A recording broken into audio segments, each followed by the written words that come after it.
আমরা এবার একটা দারুণ শোভাযাত্রা পাইছি, তাই না? সব জাতি গোষ্ঠীর শোভাযাত্রা। এমন কোনো গ্রুপ নাই বাংলাদেশে যা এই শোভাযাত্রা আসেনি। এইটাই আগামীর বাংলাদেশ। আগামীর বাংলাদেশ বাঙালির না, আগামীর বাংলাদেশ বাংলাদেশে বসবাস করা সব জাতিগোষ্ঠী। তারপরেও পন্দের আলো লিখে বাঙালির প্রাণের উৎসব। মাসুদ ভালো হবে, কিন্তু পন্দের আলো ভালো হবে না। এর মধ্যে ছায়ানট তার বদমাইশি কিন্তু বন্ধ করেনি, বলিছে বাঙালি জাগবেই, সবাই মিলে সুন্দর দিন কাটানোর সময় ফিরবেই। বুঝিসাও? ফিরবেই, ফিরবেই মানে সময়টা চলে গেছে।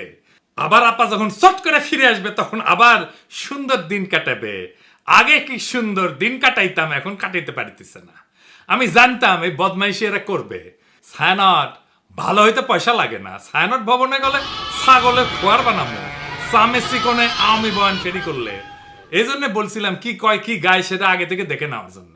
যাই হোক, এবার আসি রাজনীতিতে। প্রথমে ঐক্য নিয়ে কথা বলি। হাসিনার বিরুদ্ধে লড়াই যারা করেছি তারা কেন ঐক্যবদ্ধ নাই? এটা একটা সাধারণ মানুষের প্রশ্ন। এই প্রশ্নটা সঙ্গত, আর এটাও সঙ্গত যে আমাদের ঐক্য থাকারও কথা না। দ্বিতীয় বিশ্বযুদ্ধে হিটলারের বিরুদ্ধে আমেরিকা, রাশিয়া, ব্রিটেন একসাথে লড়াই করেছে। এদের বলা হয় যে মিত্র বাহিনী। তো হিটলারের পতন হওয়ার পরে রাশিয়ার আমেরিকার মিত্রতা কি থাকিছে? থাকে নাই। এই দুই শক্তি ঠান্ডা যুদ্ধে লিপ্ত হয়েছে, তাই না? অত দূরে যাইতে হবে না। 1990 খালেদা জিয়ার হাসিনা ঐক্য ছিল না, তারা একসাথে এরশাদকে হটানোর লড়াই করেছে না, থাকছে ঐক্য? থাকে নাই। হাসিনা বিরোধী ঐক্য নষ্ট করার দায় পড়ে বিএনপি। প্রথমে শুরু হইলো টেম্পু স্ট্যান্ড দখল, এখনো চলিচ্ছে। দেখেন তৃণমূলে নিজেরাই দখল নিয়ে মারপিট করিচ্ছে, আর বুড়ারা আছে ক্ষমতায় যাওয়ার জন্য নির্বাচন নির্বাচন নির্বাচন করে মুখে ফেনা তুলে ফেলেছে। গণতন্ত্রের জন্য নাকি নির্বাচন লাগবে, ডিসেম্বরের মধ্যেই নাকি নির্বাচন লাগবে। এই ডিসেম্বরের আগে বাংলাদেশের জাতীয় সংসদ নির্বাচনের ব্যবস্থা করবেন। শুনেন, এই সালাউদ্দিন সাহেব আগে কি কইছিল? আমরা সময় বেঁধে দিতে চাই না। সুতরাং গণতান্ত্রিক প্রক্রিয়ায় ফিরে যাওয়াটার বিষয়টি অগ্রাধিকার।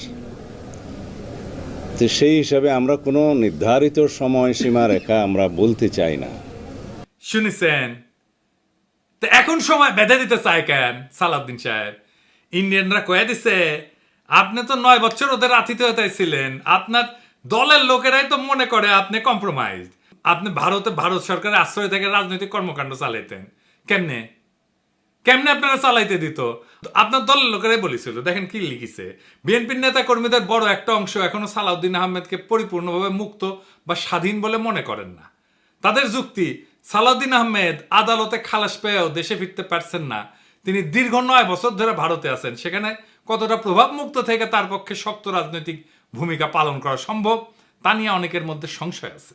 ভারতে যখন উদ্ধার হয়েছিলেন তখন আপনার দেওয়া স্টেটমেন্ট নিয়ে বিবিসিও সন্দেহ করেছিল। আপনি বলেছিলেন মুখোশ পরা লোক আপনারা ফেলাই গেছে, নিজেরও মুখ ঢাকা ছিল। তো প্রশ্ন করেছিল মুখ ঢাকা থাকলে আপনি কেমনে দেখলেন মুখোশ পরা লোক ফেলাই গেছে আপনারে? যাই হোক, এ বিষয়ে পরে আসবো, আরো মেলা আছে। তারপরে তো এস আলম কেস আছেই। মানুষে মনে করে এস আলমের ব্যবসা এখন সালাউদ্দিন সাহেব দেখে। এমনি এমনি গাড়ির চুরি ছিল, তাই না? সালাউদ্দিন সাহেব যখন ধরা পড়েছিল না, তখন এস আলমের ব্যাংকের এক ম্যানেজারের বাসার থেকে ধরা পড়েছিল। এস আলমের সাথে আপনার এত খাতির কেন সালাউদ্দিন সাহেব? আবার সালাউদ্দিন সাহেব কইছে বারবার মনে করাই দেবে প্রফেসর ইউনূসের সরকার অনির্বাচিত অনির্বাচিত। কিন্তু একটি নির্বাচিত সরকারের বিকল্প তো আপনারা হতে পারেন না, আপনারা অবশ্যই অনির্বাচিত। সেটা প্রতিদিনই আপনাকে স্মরণ করিয়ে দেওয়া হবে। কেন সালাউদ্দিন সাহেব মনে করাই দিতে হবে কেন? প্রফেসর ইউনূসের সরকারকে আপনার মতো ডিমেনশিয়ায় আক্রান্ত, আপনার তো ব্রাহ্মী রসায়ন খাইতে হবে।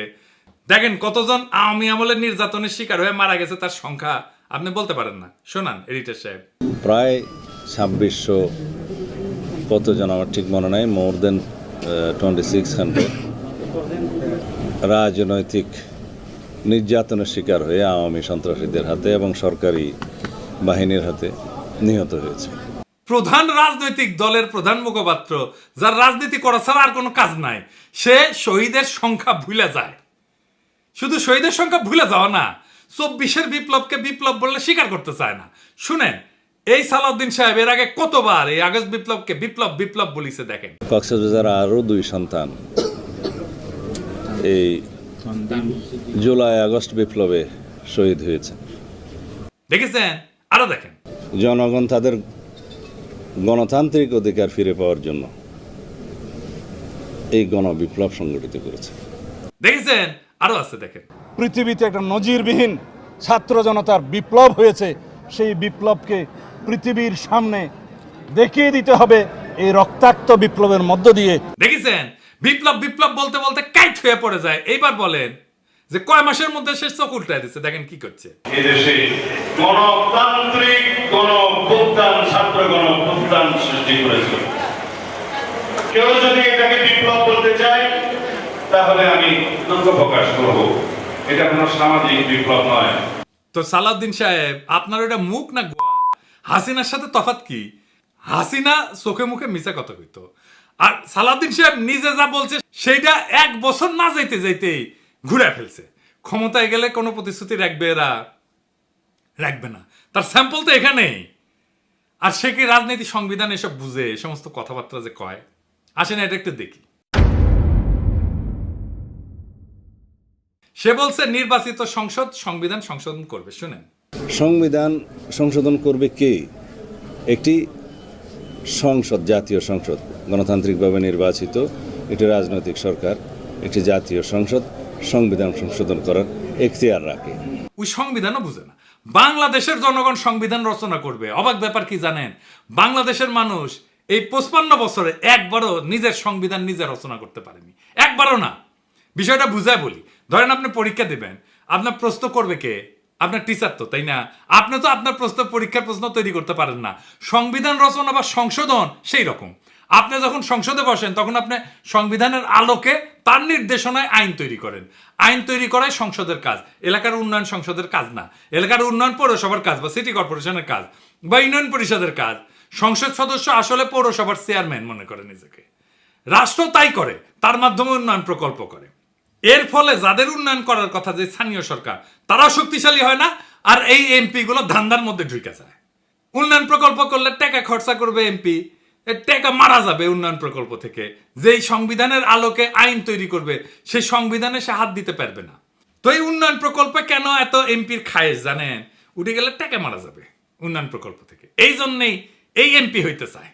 যেই সংবিধানের আলোকে আইন তৈরি করবে সেই সংবিধানে তো সে হাত দিতে পারবে না, তাইলে তো সে সংবিধান এমন ভাবে বানাবে যে তার সুবিধা হয়। তাই সংবিধান রচনা করে গণপরিষদ। গণপরিষদের কাজ শুধু সংবিধান রচনা করা। সেই সংবিধানের আলোকে সংসদ নির্বাচন হবে, তখন গণপরিষদ ভেঙে যাবে। বিএনপি বলে আমরা নাকি নির্বাচন চাই না, মিছা কথা। আমরা নির্বাচন চাই, যত দ্রুত নির্বাচন সম্ভব সেটাই চাই, কিন্তু সেই নির্বাচন গণপরিষদের নির্বাচন, যা একটা নতুন সংবিধান রচনা করবে। বরং বিএনপি নির্বাচন চায় না, বিএনপি গণপরিষদ নির্বাচন চায় না, কারণ গণপরিষদ তো তাদের লুটপাটের রাস্তা বন্ধ করে দেবে নতুন সংবিধান লিখা।